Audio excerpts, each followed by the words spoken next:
दोस्तों, स्वागत है आप सभी का बीएससी एंड एनएससी अड्डा में।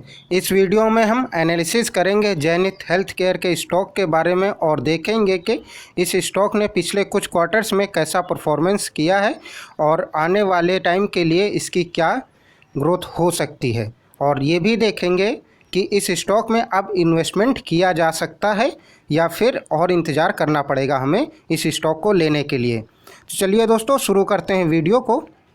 दोस्तों, पहले हम कुछ पॉइंट्स के बारे में बात कर लेते हैं जिसके बिहाफ पर हमें इन्वेस्टमेंट करना चाहिए। मैं ये चेकलिस्ट फॉलो करता हूँ किसी भी स्टॉक को लेने से पहले।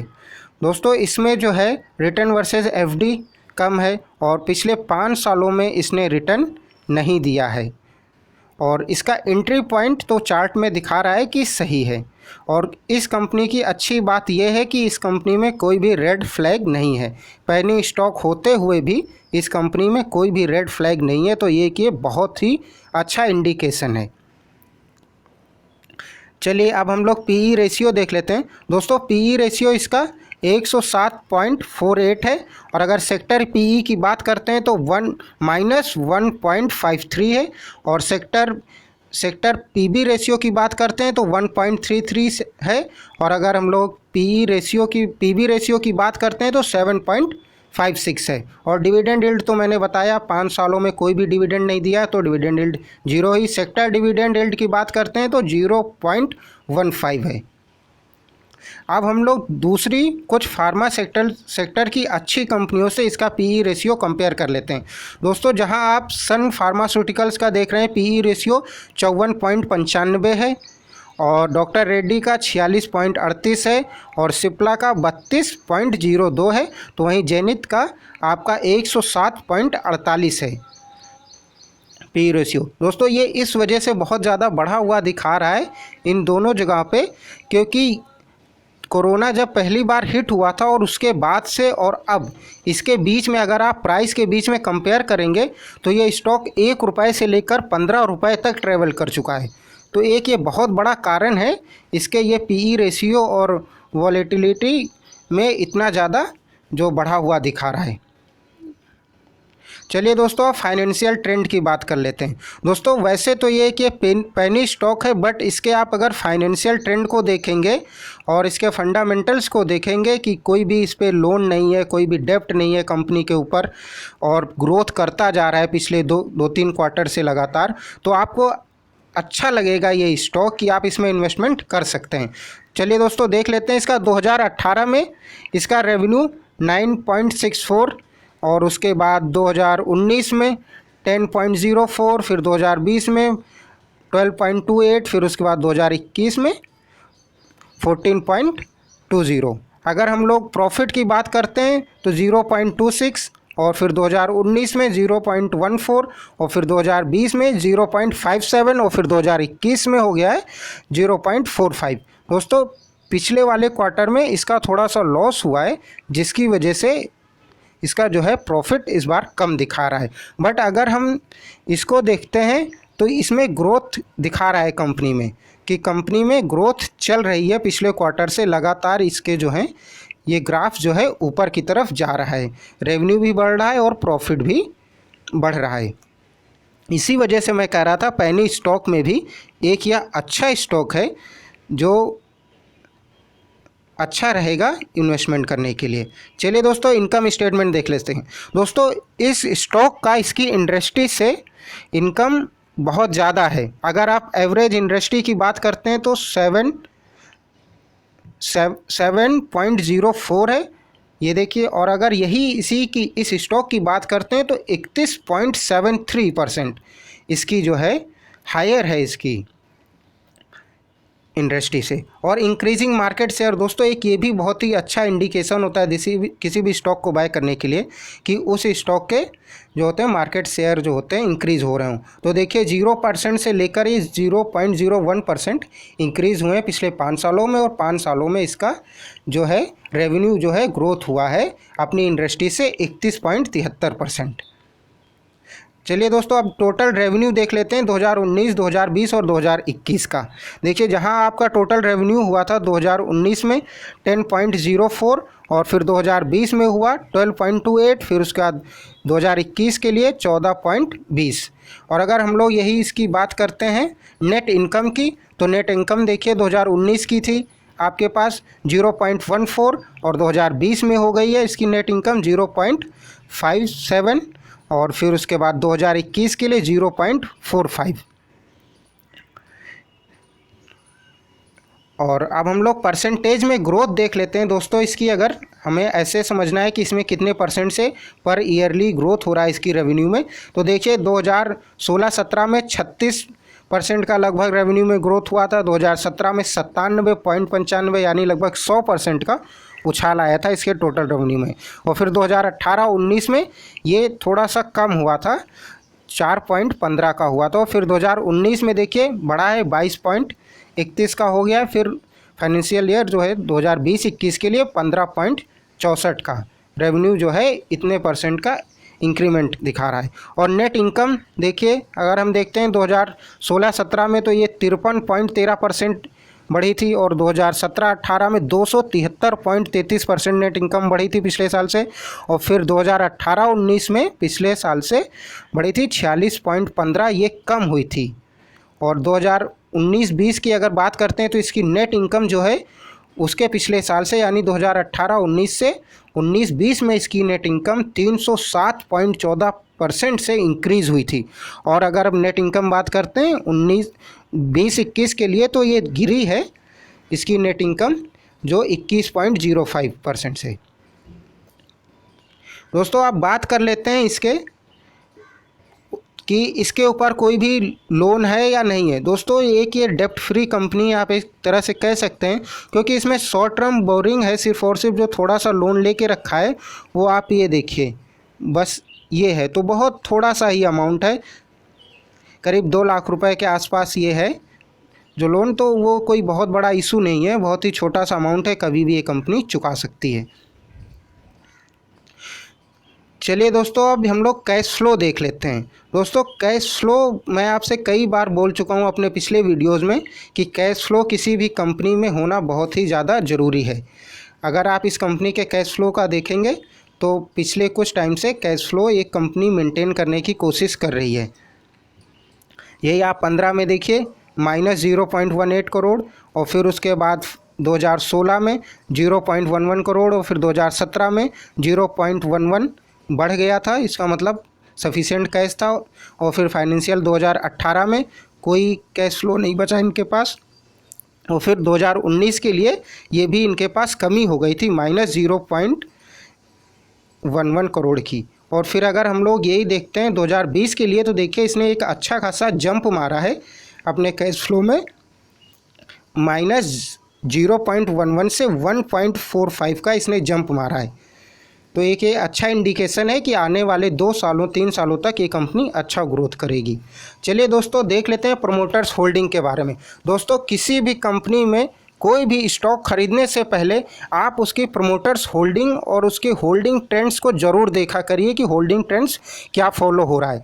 अगर किसी भी स्टॉक में किसी भी कंपनी में उसके प्रमोटर्स जो हैं अपने स्टॉक्स को बेच रहे हैं, बेच कर निकल रहे हैं पिछले हर क्वार्टर में या 3 महीने में, 6 महीने में या हर महीने, तो आप ये समझिए कि उस कंपनी में कुछ गड़बड़ हो रहा है।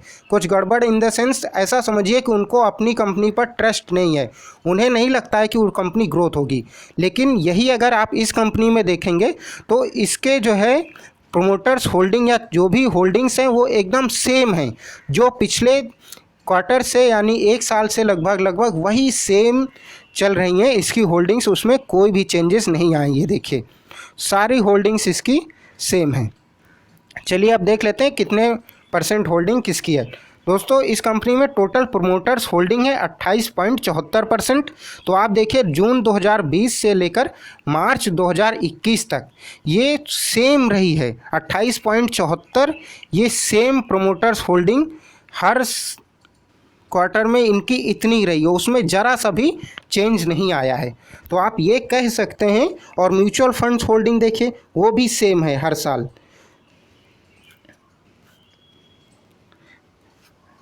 आप देखिए प्रोमोटर्स होल्डिंग जो है 28.74 जून 2020 में, सितंबर 2020 में 28.74 और फिर दिसंबर 2020 में भी 28.74 और फिर मार्च 2021 में भी प्रोमोटर्स होल्डिंग जो है 28.74 है। और म्यूचुअल फंड होल्डिंग भी देखिए 0.39%, 0.39%, 0.39%। तो इसकी जो होल्डिंग है वो अपनी जगह पे है, उसमें कोई भी चेंजेस नहीं आ रहे हैं। तो आप ये भी कह सकते हैं कि अभी भी जो प्रमोटर्स हैं उनको इस कंपनी पे भरोसा लग रहा है, क्योंकि दोस्तों सोचिए ये स्टॉक जो है 35 पैसा 40 पैसा ट्रेड कर रहा था। उन्होंने इस स्टॉक को तब भी नहीं बेचा जब यह स्टॉक 15 रुपये के पार पहुंच गया, यानी 15 रुपये पर भी नहीं बेचा। जबकि वो चाहते, अगर उनको कंपनी पर ट्रस्ट ना होता तो वो इस स्टॉक को बेचकर निकल सकते थे एक बहुत ही अच्छा मुनाफा लेकर। 35 पैसे का स्टॉक वो 15 रुपये पर बेचकर निकल सकते थे बहुत अच्छे से, बट उन्होंने नहीं बेचा। सेम टू सेम क्वांटिटी उनकी प्रोमोटर्स होल्डिंग अभी भी बरकरार है कंपनी में, तो उनको भरोसा है पूरा कंपनी पर। और रिटेल्स की, अगर रिटेल्स एंड अदर्स की बात करते हैं तो वो भी देखिए 70.87 इसकी ये भी बरकरार है, इसमें भी कोई चेंजेस नहीं हुए।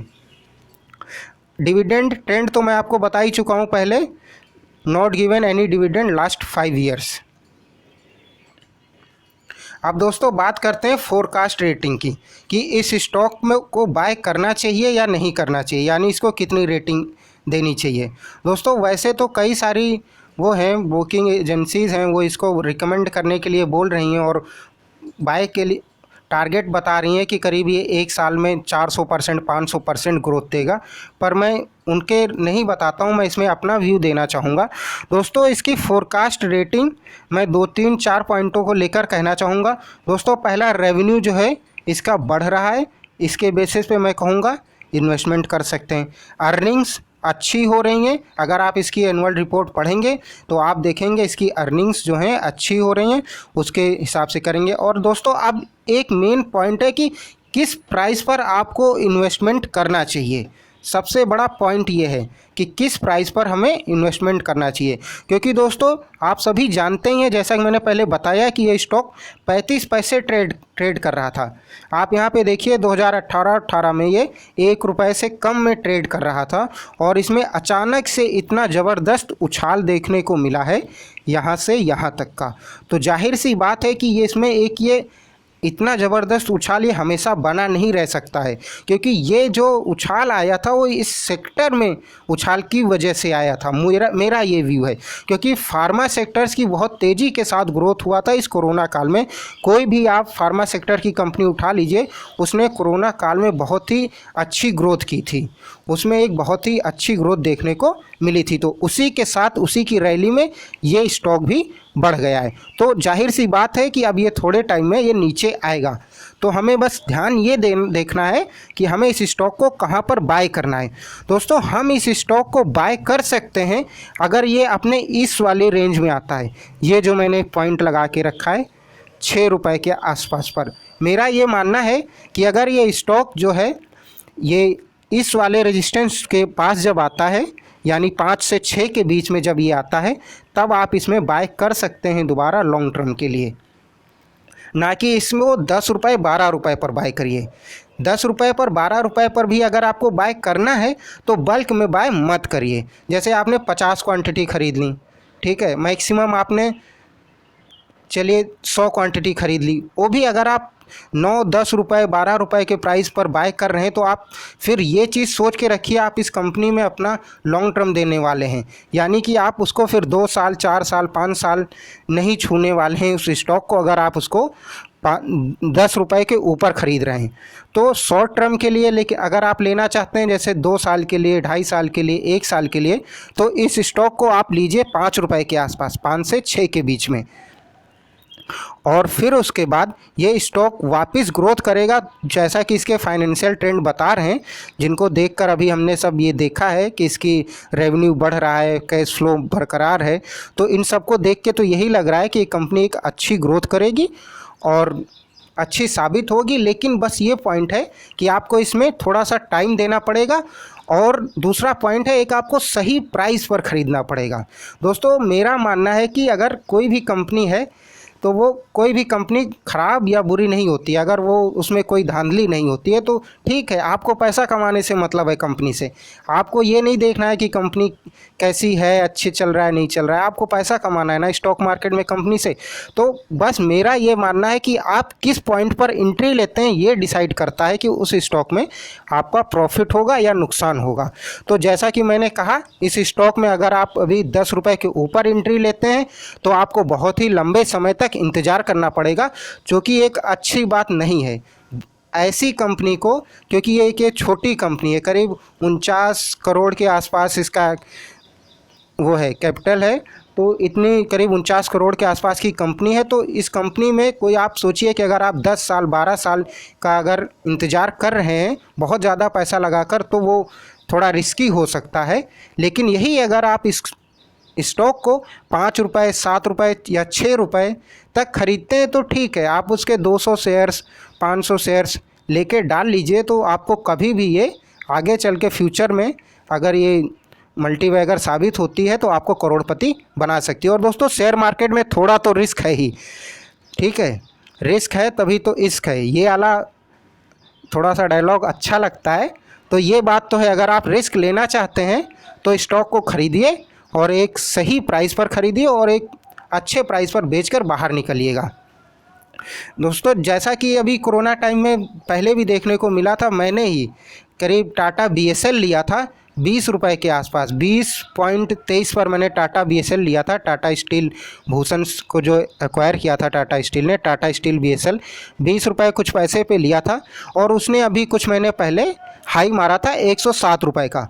तो रिस्क लीजिए तभी आपको प्रॉफिट होगा, बट सही प्राइस पर रिस्क लीजिए, सबसे बड़ा पॉइंट यही है आज का इस वीडियो को लास्ट में।